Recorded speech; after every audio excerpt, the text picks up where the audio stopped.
Assalamualaikum warahmatullahi wabarakatuh. Perkenalkan, nama saya Muhibah Kodarina Almaratus Sholihah dari kelas 12 F11 absen 13. Di sini saya akan menjelaskan tentang perundingan Linggarjati. Perundingan Linggarjati adalah salah satu perundingan penting dalam sejarah kemerdekaan Indonesia yang berlangsung di antara pemerintah Indonesia dan Belanda. Perjanjian Linggarjati dilaksanakan pada tanggal 10 sampai 15 November 1946 di sebuah desa dekat Cirebon, Jawa Barat. Delegasi Belanda dipimpin oleh Profesor Schermerhorn dengan anggotanya Max van Paul F. de Baer dan H.J. van Moll. Delegasi Indonesia dipimpin oleh Perdana Menteri Syahrir dengan anggota-anggotanya Mr. Rum, Mr. Amir Syarifuddin, Mr. Susanto Tirto Projo, Dr. Aka Gani dan Mr. Ali Budiarjo. Sedangkan sebagai penengahnya adalah Lord Killearn, Komisaris Istimewa Inggris untuk Asia Tenggara. Latar belakang terjadinya perundingan Linggarjati dipengaruhi oleh beberapa faktor, yaitu 1.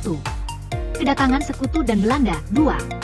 Konflik militer yang terjadi, berbagai pertempuran antara pasukan Republik Indonesia dengan tentara Belanda dan sekutu, terutama di daerah-daerah strategis. 3. Tekanan internasional. 4. Krisis ekonomi dan sosial yang besar akibat perang pendudukan Jepang dan ketidakstabilan akibat konflik dengan Belanda. Beberapa akibat dari perjanjian Linggarjati yaitu: 1. Pengakuan de facto Republik Indonesia. Melalui perjanjian Linggarjati, Belanda secara de facto mengakui wilayah Republik Indonesia yang meliputi Jawa, Madura, dan Sumatera. Hal ini merupakan pengakuan pertama terhadap kemerdekaan Indonesia di tingkat internasional, meskipun hanya terbatas pada wilayah-wilayah tertentu. 3. Kekecewaan di pihak Indonesia. Banyak pihak di Indonesia, terutama kelompok nasionalis, merasa kecewa dengan perjanjian. Ini karena wilayah yang diakui Belanda hanya sebagian dari wilayah Indonesia. Mereka menilai perjanjian ini menghambat tujuan kemerdekaan sepenuhnya yang meliputi seluruh Nusantara. 4. Meningkatnya ketegangan antara Indonesia dan Belanda. Meskipun perjanjian Linggarjati ditandatangani, ketegangan antara kedua belah pihak tidak mereda. Belanda kerap menunda-nunda pelaksanaan poin-poin dalam perjanjian tersebut, dan perbedaan interpretasi atas isi perjanjian terus memicu ketegangan politik. Hal ini memuncak pada agresi militer Belanda pada Juli 1947, yang menjadi tanda kegagalan diplomasi dan dimulainya kembali konflik bersenjata.